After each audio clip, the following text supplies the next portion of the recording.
So, magandang hapon sa iyo, sir. Alam mo naman kung bakit tayo nandito ngayon. Kasi suspect ka sa panggagahasa at pagpatay ng isang dalaga. May papakita akong larawan sa iyo. Ito. Kilala mo ba to? Opo, kilala ko po siya. So, paano mo siya nakilala? Magkaklase po kami. Ah, magkaklase kayo. Okay. So, meron ulit ako ipapakitang larawan sa iyo. Ito. Sa iyo ba itong damit? Opo, ma'am, sa akin po yan. Sa iyo. So, ayon sa nakalap naming ebidensya, ang iyong damit ay match sa naganap na panggagahasa at pagpatay sa isang krimen na naganap. Pero nung isang linggo pa po yan nawawala sa akin, ma'am.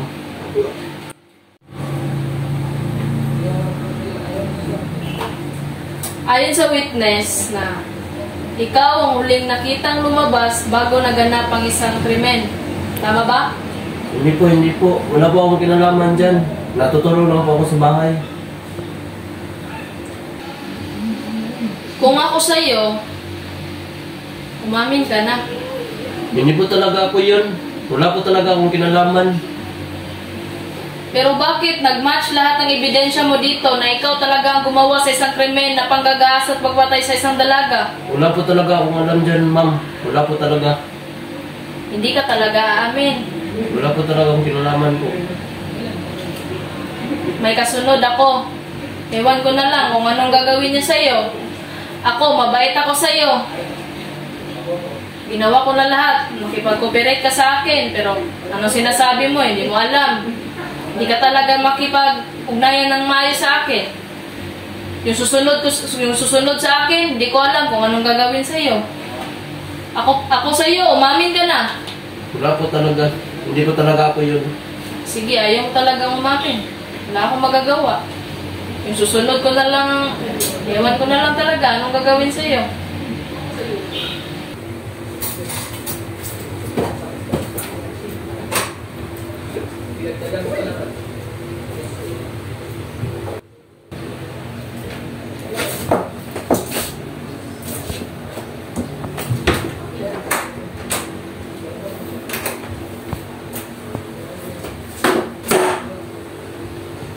Ano?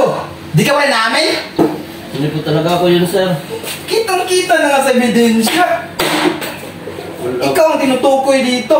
Wala po Ikaw ang talaga suspect. akong- Kahit anong tanggi mo, ikaw pa rin ang tinutukoy dito. Ano? Di ka pa rin namin? Wala po talaga akong kinalaman, sir. Ba't di ka makatingin sa mata ko? Ano, ikaw? Hindi po talaga, sir. Tigas ka. Ano? Di ka pa rin namin? Hindi po talaga ako yun, sir. Maawa ka, sir. Naawa ka ba sa mga biktima mo? Ginahasa mo at pinatay. Naawa ka ba? Hindi po talaga ako yun, sir. Bibigyan kita ng last chance. Pag di ka pa rin umamin sa kasamahan ko, baka mapatay pa kita.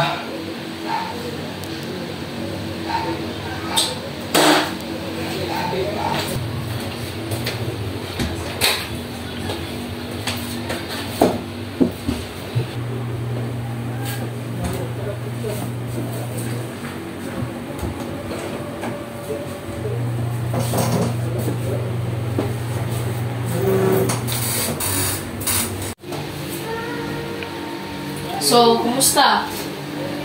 Gusto yung kasunod sa akin? Aamin ka na ba? Aamin na po ako. Kaya ko lang naman po nagawa yung krimen. kasi nagkagusto po ako sa kanya at niligawan ko siya pero hindi po niya ako sinagot. Nadala lang po ako ng bugso ng aking damdamin kaya ko po siya nagawang gasain pero hindi ko po siya intensyon na patayin. Napatay ko lang po siya kasi nagpupumiglas po siya at may nawakan akong matigas na bagay at napukpo ko sa kanyang ulo at ikinahantong sa kanyang kamatayan. Dahil sa iyong pag-amin, maraming salamat. Malaking tulong na din ito sa aming investigasyon na malutas ang isang krimen at mabibigyan din ng hustisya ang pagkamatay ng isang biktima.